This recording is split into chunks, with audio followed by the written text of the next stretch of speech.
আসসালামু আলাইকুম প্রিয় শিক্ষার্থীরা, আশা করি তোমরা ভালো আছো আর আমি আল্লাহর রহমতে অনেক ভালো আছি। আজকে আমরা এসএসসি কেমিস্ট্রির যে একাদশ অধ্যায়টি রয়েছে খনিজ সম্পদ জীবাশ্ম, ঠিক এখানকার আমি আবার দ্বিতীয় ক্লাসটি নেব। গতকালকে আমি যে ক্লাসটি দিয়েছিলাম একেবারে এই অধ্যায়ের বেসিক লেভেলের ক্লাসটা, ঠিক আছে। এবং তোমরা দেখছো যে খনিজ সম্পদ জীবাশ্ম স্পেশালি হাইড্রোকার্বন থেকে শুরু করে আমি তোমাদের যে একটা বেসিক ক্লাস দিয়েছিলাম, ঠিক আজকে সেই ধারাবাহিকতায় আমি আমার লেকচার 2 এটা শুরু করছি। এবং আজকে আকর্ষণীয় মজার একটা টপিক, সেটা হলো হাইড্রোকার্বনের যে ক্লাসিফিকেশন, অর্থাৎ হাইড্রোকার্বনের শ্রেণী বিভাগ নিয়ে একটা ডিটেলস কথা বলবো।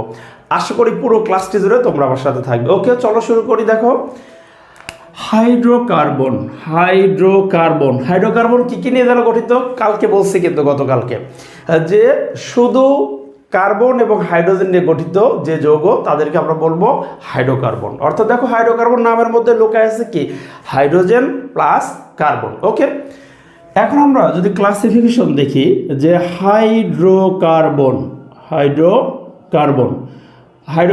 বেসিক্যালি দুই ধরনের হইতে পারে, দুই ধরনের হাইড্রোকার্বন হতে পারে। কি কি? একটাকে বলবো আমরা অ্যালিফেটিক হাইড্রোকার্বন এবং অন্যটাকে বলবো আমরা অ্যারোমেটিক হাইড্রোকার্বন। ওকে, তাহলে কি দেখো, হাইড্রোকার্বনকে ফার্স্টে আমরা এর ক্লাসিফিকেশনে আমরা দুইটা অংশে বিভক্ত করে ফেলছি। একটাকে আমরা বলবো অ্যালিফেটিক, ঠিক আছে, অ্যালিফেটিক হাইড্রোকার্বন, ওকে, কার্বন।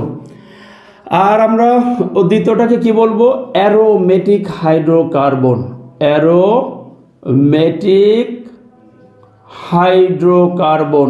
ওকে, আচ্ছা দেখো, অ্যালিফেটিক হাইড্রোকার্বন যেটা অ্যালিফেটিক এটাকে আমরা কিন্তু আবার দুই ভাগে ভাগ করতে পারবো। অ্যালিফেটিককে দুই ভাগে কিভাবে ভাগ করতে পারবো? দেখো, অ্যালিফেটিক আবার দুই প্রকার। একটাকে আমরা বলবো মুক্ত শিকল অ্যালিফেটিক,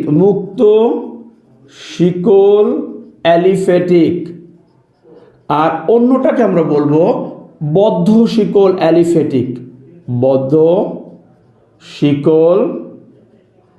অ্যালিফেটিক। ওকে, আবার দেখো, আমরা মুক্ত শিকল অ্যালিফেটিক এটাকে আবারও দুই ভাগে ভাগ করব। কি বললাম? দেখো, মুক্ত শিকল অ্যালিফেটিক যেটা, এটাকে আমরা আবারও দুই ভাগে ভাগ করব। একটাকে বলবো দেখো সম্পৃক্ত মুক্ত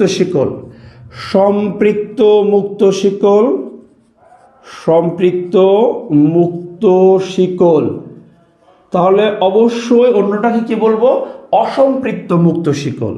তাহলে আমরা দ্বিতীয়টাকে বলবো অসম্পৃক্ত মুক্ত শিকল। আচ্ছা, এখন দেখো, সম্পৃক্ত মুক্ত শিকলের মধ্যে কে থাকবে? সম্পৃক্ত মুক্ত শিকলের মধ্যে অ্যালকেনটা হলো সম্পৃক্ত মুক্ত শিকল। দেখো, আমরা তাহলে সম্পৃক্ত মুক্ত শিকলের মধ্যে যাকে পাবো, একটাই পাবো শুধু, যে সমগোত্রীয় শ্রেণীটাকে আমরা পেতে যাবো সম্পৃক্ত মুক্ত শিকলে, সে হলো অ্যালকেন। এবং তোমরা জেনে থাকবা, আমাদের কিন্তু গতকালকেই বলছি যে অ্যালকেনে অবশ্যই কি থাকবে, কার্বন সিঙ্গেল বন্ডে থাকবে। অর্থাৎ অ্যালকেনের ক্ষেত্রে তোমরা এরকম পাবা যে এই যে একটা কার্বন কি হবে, অন্য একটা কার্বনকে সিঙ্গেল বন্ড দ্বারা সে ধরবে, একক বন্ধন। আচ্ছা, যদি অসম্পৃক্ত মুক্ত শিকলে আসি, এই অসম্পৃক্ত মুক্ত শিকল কিন্তু আবার দুই প্রকার না। অসম্পৃক্ত মুক্ত শিকলের মধ্যে কে প্রবেশ করে আসছে, একটা অ্যালকিন এবং অন্যটা হলো অ্যালকাইন। তাহলে অসম্পৃক্ত মুক্ত শিকলের মধ্যে কে আছে আমরা দেখব, যে দুইটা সমগোত্রীয় শ্রেণীর মধ্যে কে আছে। দেখো, আমরা যদি একটু বলি যে অ্যালকিন আছে, ঠিক আছে, এবং যাকে আমরা দেব কি, কার্বন ডাবল বন্ডে আছে, এবং আরেকটা আছে অ্যালকাইন, ঠিক আছে, অ্যালকাইন, এটা হলো কার্বন ট্রিপল বন্ড, ঠিক আছে। তো আমরা একটু প্রথম থেকে আবার একটু দেখি যে আমরা কি কাজ করলাম। প্রথমে হাইড্রোকার্বনের যে ক্লাসিফিকেশন দেখলাম, হাইড্রোকার্বন দুই ধরনের হতে পারে, একটা হলো অ্যালিফেটিক হাইড্রোকার্বন, একটা হলো অ্যারোমেটিক হাইড্রোকার্বন। অ্যালিফেটিক হাইড্রোকার্বন আবার দুই ধরনের হতে পারে। কি মুক্ত শিকল অ্যালিফেটিক, বদ্ধ শিকল অ্যালিফেটিক। আচ্ছা, মুক্ত শিকল অ্যালিফেটিক আবার দুই ধরনের হতে পারে, সম্পৃক্ত মুক্ত শিকল, আর যার মধ্যে রয়েছে কে, অ্যালকেন, আর অসম্পৃক্ত মুক্ত শিকল যার মধ্যে আছে অ্যালকেন এবং অ্যালকাইন। আচ্ছা, বদ্ধ শিকল একটু খেয়াল করো। ওকে, আচ্ছা, বদ্ধ শিকল অ্যালিফেটিক কিন্তু আরো দুই প্রকার হইতে পারে। বদ্ধ শিকল এটাকে আমরা যদি দুই ভাগে দেখো আবার ভাগ করি, কি কি হইতে পারে বদ্ধ শিকল? একটা এরকম সম্পৃক্ত বদ্ধ শিকল, সম্পৃক্ত বদ্ধ শিকল, আর আরেকটাকে আমরা বলবো অসম্পৃক্ত বদ্ধ শিকল, অসম্পৃক্ত বদ্ধ শিকল। ওকে, আমাদের হাইড্রোকার্বনের ক্লাসিফিকেশন দেখানো শেষ। এই হলো হাইড্রোকার্বন, ঠিক আছে। তা আমরা হাইড্রোকার্বনের অ্যালিফেটিক, দেখো অ্যালিফেটিক নিয়ে আমরা বিভিন্ন ভাগে ভাগ করছি, ঠিক আছে, এগুলো বলবো, এবং অ্যারোমেটিক হাইড্রোকার্বন নিয়ে তোমাদের সাথে কথা বলবো, ঠিক আছে। আচ্ছা, আমরা কিন্তু অ্যারোমেটিক যৌগের কথা যদি বলি, অ্যারোমেটিক হাইড্রোকার্বন আর অ্যারোমেটিক যৌগ বিষয়টা একটু সেপারেশন আছে, ঠিক আছে, মানে বিষয়টা এক নয়, একটু আলাদা আছে। তো অ্যারোমেটিক যৌগের কথা যদি বলি, অ্যারোমেটিক যৌগ কিন্তু দুই ধরনের হতে পারে, একটা কার্বোসাইক্লিক, একটা হেটেরোসাইক্লিক, অর্থাৎ সুষম চাক্রিক অ্যারোমেটিক যৌগ, আর একটা হতে পারে বিষম চাক্রিক অ্যারোমেটিক যৌগ, ঠিক আছে। তো আমরা সেই বিষয়টি নিয়ে অন্য ক্লাসে কথা বলবো, অ্যারোমেটিক নিয়ে আজকে কথা বলবো না। আজকে দেখো হাইড্রোকার্বনের অ্যালিফেটিক যে অংশগুলো আছে, আমরা তো ক্লাসিফিকেশন দেখলাম, এইবার অ্যালিফেটিক নিয়ে যা যা আছে একটু কথা বলবো। আশা করি একটু ধৈর্য ধরে দেখবে, তোমরা দেখবা নিজেরাই বুঝতে পারবে, ঠিক আছে। আচ্ছা, এই হাইড্রোকার্বন যে দুই প্রকার, অ্যালিফেটিক হাইড্রোকার্বন, অ্যালিফেটিক তার মানে কি চর্বি জাতীয়, তোমরা কেমিস্ট্রি একটু বই পড়ে দেখবা অ্যালিফেটিক হাইড্রোকার্বন, যে অ্যালিফেটিক হাইড্রোকার্বন, দেখো অ্যালিফাই শব্দের অর্থ চর্বি জাতীয়, তাহলে এই যে অ্যালিফেটিক হাইড্রোকার্বন হলো তারা কি, যে চর্বি জাতীয় পদার্থ থেকে, যাদের উৎপন্ন হয়েছে চর্বি জাতীয় পদার্থ থেকে, তাদেরকে বলা হচ্ছে কি অ্যালিফেটিক হাইড্রোকার্বন, ঠিক আছে। আর অ্যারোমা শব্দের অর্থ সুগন্ধি, মিষ্টি জাতীয় গন্ধ। আসলে এই কথাটা কেমন, যে যখন প্রথম দিকে যে অ্যারোমেটিক যৌগগুলো পাওয়া যেত সেগুলো একটু সুমিষ্টি বা মিষ্টি জাতীয় ছিল, তাদেরকে আমরা অ্যারোমেটিক যৌগ হিসেবে জানি, অ্যারোমেটিক যৌগ হিসেবে, ঠিক আছে। কিন্তু এমন না যে অ্যারোমেটিক যৌগ মানে সবই মিষ্টি জাতীয়, ঠিক আছে, এটা কিন্তু এরকম হয় দুর্গন্ধ জাতীয় কিন্তু আছে, যেটা আমরা অ্যারোমেটিক যৌগ নিয়ে যেদিন কথা বলবো সেদিন ডিটেল বলবো, ওকে। আচ্ছা, তুমি দেখো অ্যালিফেটিক যৌগ এটা দুই ধরনের হইতে পারে, মুক্ত শিকল আর হলো বদ্ধ শিকল। আমরা মুক্ত শিকল নিয়ে যদি একটু কথা বলি, মনোযোগ দিয়ে বুঝবা, মুক্ত শিকল অ্যালিফেটিক, কি নাম বলছি? অ্যালিফেটিক দুই প্রকার, একটা হলো মুক্ত শিকল, বদ্ধ শিকল। একটু মুক্ত শিকলগুলো মনোযোগ দিয়ে চিনে ফেলবা যে কারা মুক্ত শিকল অ্যালিফেটিক। দেখো, যদি কার্বন শিকল, আচ্ছা কার্বন এমন একটা মৌল যার ক্যাটিনেশন ধর্ম রয়েছে, অর্থাৎ কার্বন কার্বন কার্বন কার্বন কি করতে পারে, এরা চেইন আকৃতির বা শিকল গঠন করতে পারে, ঠিক আছে।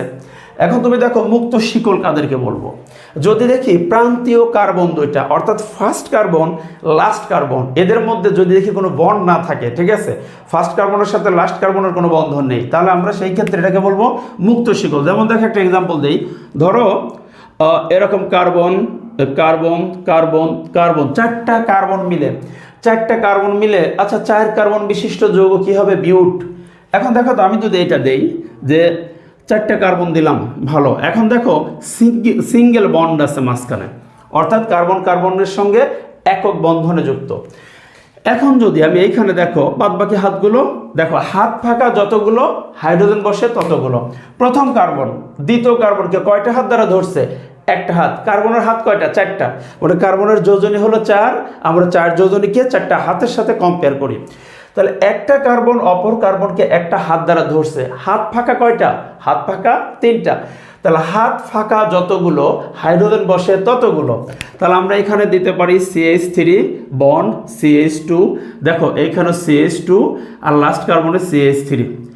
ওকে, যৌগটার নাম কি হচ্ছে, 4 কার্বন বিশিষ্ট একটা অ্যালকেন, যার নাম হলো বিউটেন, নাম কি, বিউটেন। আচ্ছা, এখন দেখো এই যে ফার্স্ট কার্বন, আমার যে 4টা কার্বন 1 2 3 4, এই 4টা কার্বন দেখো প্রান্তীয় কার্বন দুইটা, অর্থাৎ ফার্স্ট কার্বন এবং লাস্ট কার্বন, এদের মধ্যে কিন্তু দেখো এদের মধ্যে কিন্তু কোনো বন্ড নাই, ঠিক আছে। তাহলে আমরা এটাকে বলতে পারি মুক্ত শিকল অ্যালিফেটিক, মুক্ত শিকল অ্যালিফেটিক, ঠিক আছে। ফার্স্ট এবং মানে প্রান্তীয় কার্বন দুইটার মধ্যে কোনো বন্ড নাই, ঠিক আছে, মানে তোমরা মনে করো পর 4 বন্ধু দাঁড়াইছো, ঠিক আছে, তাহলে ফার্স্টের সঙ্গে লাস্ট বন্ধুর কিন্তু কোনো সংযোগ হচ্ছে না, ঠিক আছে, তো এটাকে আমরা বলছি মুক্ত শিকল। আর বদ্ধ শিকল অ্যালিফেটিকটা কেমন, এই যে ফার্স্ট বন্ধুর সাথে লাস্ট বন্ধুর যখন একটা এই দেখা যাচ্ছে কি যে আমরা দেখো একটু তোমাদের ফিগার দিয়ে দেখাচ্ছি, অর্থাৎ প্রান্তীয় কার্বন দুইটার মধ্যে একটা বন্ডিং থাকবে, বন্ধন থাকবে, সেটাকে আমরা বলবো বদ্ধ শিকল। এখন দেখো তো আমি এটা কেটে দিই, তোমাদের একটু বদ্ধ শিকল যদি দেখাই, ধরো এটা কার্বন, এরপরে এটা কার্বন, এই কার্বন, এইখানে একটা কার্বন। আচ্ছা এই যে চারটা কার্বন, ঠিক আছে, এই যে চারটা কার্বন, দেখো তো এখানে চারটা কার্বন কিভাবে সংযুক্ত আছে। আচ্ছা আমি একটু বড় করে অঙ্কন করি তোমাদের জন্য বুঝতে সুবিধা হয়। ওকে, আচ্ছা এবার একটু খেয়াল করো, এই যে চারটা কার্বন, ধরো এটা আমার প্রথম কার্বন ফার্স্ট, এটা আমার দ্বিতীয় 2 নম্বর কার্বন, এটা 3 নম্বর কার্বন, 4 নম্বর কার্বন। আচ্ছা দেখো প্রান্তীয় যে কার্বন দুইটা, অর্থাৎ ফার্স্ট কার্বন এবং লাস্ট কার্বনের মধ্যে কিন্তু একটা সিঙ্গেল বন্ড হয়েছে, ঠিক আছে। তাহলে আমরা এই ক্ষেত্রে এখন যদি আমি বাদ বাকি হাতগুলো হাইড্রোজেন বসিয়ে দিই, দেখো এই কার্বনের নিচের দিকে একটা হাত আর এই দিকে একটা হাত, তাহলে হাত ফাঁকা কয়টা? হাত বুক আছে দুইটা আর ফাঁকা আছে দুইটা। তাহলে হাত ফাঁকা যতগুলো হাইড্রোজেন বসে ততগুলো, হাত ফাঁকা যতগুলো হাইড্রোজেন ততগুলো। এই কার্বনের দেখো ওইদিকে একটা কার্বনকে ধরছে, এদিকে একটা কার্বনকে ধরছে, তাহলে দুইটা হাত কিন্তু সংযুক্ত আর ফাঁকা আছে দুইটা, তাহলে এখানে বসবে কি CH2, এখানে কি বসবে CH2। ওকে দেখো 4 কার্বন বিশিষ্ট, এখানে কার্বন 4টা, কিন্তু 4টা কার্বনের মধ্যে প্রথম যে কার্বন এবং শেষ যে কার্বন অর্থাৎ প্রান্তীয় কার্বন দুইটা, এরা কিন্তু মুক্ত অবস্থায় নেই, মানে ফার্স্ট কার্বন লাস্ট কার্বনের মধ্যে একটা বন্ড বা বন্ধন রয়েছে। তাহলে আমরা এই যে চক্র, এটাকে বলতে পারবো কি বদ্ধ শিকল অ্যালিফেটিক, এটা বদ্ধ শিকল অ্যালিফেটিক। আচ্ছা জাস্ট এটার নাম কি, এটার নাম কি একটু দেখো তো। আচ্ছা 4 কার্বন বিশিষ্ট, তাহলে অবশ্যই নাম হলো বিউট, ঠিক আছে। আচ্ছা প্রথম দিকে তুমি কি দেখবা, এটার ধরো নামকরণ করবা কিভাবে, তুমি দেখতেছো যে 4টা কার্বন মিলে একটা চক্র গঠন করছে, তাহলে একে তুমি কি বলবা চাক্রিক, বাংলায় বলবা চাক্রিক, বা ইংলিশে কি বলবা সাইক্লো। তাহলে তুমি এটাকে বলতে পারো দেখো যে স্যার এটার নাম তো সাইক্লো, ঠিক আছে। আচ্ছা স্যার এটাকে সাইক্লো লেখেন, লিখলাম সাইক্লো, কারণ চক্র গঠন করছে। আচ্ছা কয় কার্বন মিলে চক্র, 4টা কার্বন, তাহলে এটা কি লিখবা সাইক্লো ভিউ, এটা লিখলা, কারণ 4 কার্বনে কি হয় বিউট, গতকালকে বলছি। আচ্ছা দেখো তো এখানে সিঙ্গেল বন্ড না, সব জায়গায় কি একটা সিঙ্গেল বন্ড। আচ্ছা সিঙ্গেল বন্ড থাকলে সেটার নাম কি হয়, সিঙ্গেল বন্ডে হয় অ্যালকেন, তাহলে এটার নাম কি হবে সাইক্লো বিউটেন, সাইক্লো বিউটেন। আচ্ছা যদি না বুঝে থাকো আমি রিপিট আরেকবার বলছি, দেখো প্রথমে তুমি যখন দেখছো যে এটা একটা চক্র গঠন করছে, 4টা কার্বন মিলে ফার্স্ট কার্বন এবং লাস্ট কার্বনের মধ্যে একটা বন্ড হয়েছে, তাহলে এটার নাম কি, এটার নাম হবে সাইক্লো, ঠিক আছে। যেহেতু চক্র গঠন করছে মানে এটা বদ্ধ শিকল, তাহলে এটা সাইক্লো বা বাংলায় বলবো চাকরি। আচ্ছা 4টা কার্বনের জন্য নাম হয়ে গেল বিউট, বিউট। আচ্ছা আর যখন দেখতেছে সিঙ্গেল বন্ড, তার মানে এটা একটা অ্যালকেন, অর্থাৎ বিউট যে এন, বিউট যোগ এন, তাহলে নাম হবে কি বিউটেন, সাইক্লো বিউটেন, ঠিক আছে। ওকে তাহলে তুমি বদ্ধ শিকল কিন্তু বুঝে গেলা, ঠিক আছে। আচ্ছা আমরা এরকম যদি আরো একটা বদ্ধ শিকল দেখি, দেখো তো আমরা বুঝি কিনা। ধরো এই যে 3টা কার্বন, ধরো এখানে একটা কার্বন, এখানে একটা কার্বন, এখানে একটা কার্বন, 3টা কার্বন মিলে একটা চক্র হলো। আচ্ছা এইখানে দেখো সাপোজ আমি এখানে কি কাজ করে দিলাম, যে ডাবল বন্ড করে দিলাম, ঠিক আছে, ডাবল বন্ড করে দিলাম। আচ্ছা তাহলে দেখো তো এখানে হাত ফাঁকা কয়টা, একটা, এখানে হাত ফাঁকা কয়টা, একটা, এখানে হাত ফাঁকা কয়টা, 2টা, তাহলে H2C। ওকে এই যৌগটাকে তুমি কি বলবা, তাহলে প্রথমে দেখতেছো এটা একটা চক্র গঠন করছে, ফার্স্ট কার্বন লাস্ট কার্বনের মধ্যে বন্ধন আছে, তাহলে এটাকে কি বলবা, এটার নামও সাইক্লো। আগে প্রথমে বলো যে স্যার এটাও সাইক্লো, কারণ চক্র গঠন করছে। ওকে বদ্ধ শিকল। এখন কার্বন কয়টা, কার্বন হলো 3টা, 3 কার্বন থাকলে নাম কি হয় প্রোপ, 3 কার্বনে কি হয় প্রোপ, তাহলে এটাকে তুমি লিখলা, এই দেখো 3 কার্বন হয় প্রোপ, কিন্তু এখানে একটা দেখো তো দ্বিবন্ধন আছে না, দ্বিবন্ধন আছে না, দ্বিবন্ধন কার বৈশিষ্ট্য, দ্বিবন্ধন তো অ্যালকিনে থাকে, ঠিক আছে। তাহলে এর নাম কি হবে প্রোপ যোগ ইন, অ্যালকিনের জন্য ইন, তাহলে এর নাম কি হবে সাইক্লোপ্রোপিন, সাইক্লোপ্রোপিন, তাহলে এর নাম হবে সাইক্লোপ্রোপিন, ঠিক আছে। কারণ এখানে দ্বিবন্ধন আছে জন্য নাম কি হলো সাইক্লোপ্রোপিন, আর যদি সিঙ্গেল বন্ড থাকতো নাম হতো সাইক্লোপ্রোপেন। তার মানে কি দেখো এটা কিসের উদাহরণ, এটা হলো অসম্পৃক্ত বদ্ধ শিকল। অসম্পৃক্ত বদ্ধ শিকলের মধ্যে এটা যাবে যখনই তুমি দ্বিবন্ধন দেখবা, এরকম চক্রে যদি তুমি দ্বিবন্ধন দেখো অথবা ত্রিবন্ধন দেখো তখন এটা কিন্তু অসম্পৃক্ত বদ্ধ শিকল। আর যখন তুমি দেখবা সিঙ্গেল বন্ড তখন এটা হবে সম্পৃক্ত বদ্ধ শিকল। ওকে, আশা করি বিষয়টা বুঝছো। আচ্ছা, এইবার দেখো মুক্ত শিকলের যে দুইটা, বদ্ধ শিকল কিন্তু ক্লিয়ার। এবার মুক্ত শিকলের মধ্যে দেখো সম্পৃক্ত মুক্ত শিকল। সম্পৃক্ত মুক্ত শিকলে কি থাকবে? কার্বনের সিঙ্গেল বন্ড থাকবে। আচ্ছা, যেমন অ্যালকেন হলো সম্পৃক্ত মুক্ত শিকল। অর্থাৎ দেখো যদি আমি এটা লিখি যে ধরো CH, ধরো সাপোজ কার্বন আছে ধরো একটা, দুইটা, তিনটা, 3 কার্বন বিশিষ্ট আমি একটা মুক্ত শিকল দেবো। দেখো আচ্ছা, তাহলে আমি যদি সিঙ্গেল বন্ড দেই এটা হবে কি? সম্পৃক্ত। ওকে, কার্বন 3টা, এখন এইখানে হাইড্রোজেন লাগবে 3টা, এইখানে লাগবে 2টা, এইখানে হলো 3টা। বলো তো এটার নাম কি? 3 কার্বন। আমরা যারা গতকালকের ক্লাসটা দেখছো এগুলো কিন্তু বোঝার কথা আশা করি, কারণ এটা আমার লেকচার 2, ফার্স্ট লেকচারটা আমি দিয়েছি। ওটা যদি না দেখে থাকো তাহলে দেখো, তোমাদের ডেসক্রিপশন বক্সে লিঙ্কটা দেওয়া আছে, ওখান থেকে দেখে আসতে পারো। দেখো তো CH3 bond, CH3 bond, sorry CH3 bond, CH2 bond, CH3, যৌগটার নাম কি? 3টা কার্বন। 3 কার্বন হলে নাম কি হবে? প্রোপ। আর যেহেতু সিঙ্গেল বন্ড আছে, ঠিক আছে, তাহলে এটার নাম হবে প্রোপ যোগ N, অর্থাৎ প্রোপেন। এটা একটা alkane, one kinds of alkane. তাহলে এটার নাম হবে প্রোপেন, এটার নাম হলো প্রোপেন। ঠিক আছে, ওকে। তাহলে এটা কিন্তু একটা সম্পৃক্ত মুক্ত শিকল। এটা একটা সম্পৃক্ত, দেখো প্রথম কার্বনের সাথে শেষ কার্বনের কোনো বন্ধন নেই, তারপরে এটা মুক্ত, এবং এটাকে আমরা বলতে পারি যেহেতু সিঙ্গেল বন্ড এটা সম্পৃক্ত মুক্ত শিকল। আচ্ছা, অসম্পৃক্ত মুক্ত শিকল একটু আসি। তাহলে দেখো ঠিক অসম্পৃক্ত মুক্ত শিকল, ধরো 3 কার্বন বিশিষ্ট একটা যৌগ। এখন আমি এইখানে যদি ডাবল বন্ড দিয়ে দিই, দ্বিবন্ধন দিয়ে দিলাম, ঠিক আছে, তাহলে দেখো তো হাইড্রোজেন এখানে বসবে কয়টা? 2টা, এখানে বসবে 1টা, আর এখানে বসবে 3টা। ঠিক আছে, আচ্ছা, তাহলে তুমি এখন দেখো যে এই যৌগটার নাম কি হয়? এই যৌগটার নাম যেহেতু 3 কার্বন, তাহলে এটার নাম হবে কি? প্রোপিন। ঠিক আছে, এই দেখো কার্বন 3টা আছে, তাহলে 3টা কার্বনে কি হবে? প্রোপ। আর যেহেতু দ্বিবন্ধন আছে তাহলে নাম কি হবে? প্রোপিন। দ্বিবন্ধন আছে, নাম কি হবে? প্রোপিন। ঠিক আছে, ওকে। তাহলে আমরা কিন্তু এটা বলতে পারবো এটা একটা অসম্পৃক্ত মুক্ত শিকল, অর্থাৎ এটা অ্যালকিনের ভেতরে পড়ে, এটা একটা অ্যালকিন। আচ্ছা, এরকম আমরা অ্যালকাইনের যদি যাই, দেখো অসম্পৃক্তর মধ্যে অ্যালকাইন, ধরো কার্বন কার্বন কার্বন কার্বন, এই যে 4টা বন্ড আমি দিয়ে দিলাম, 4টা কার্বন।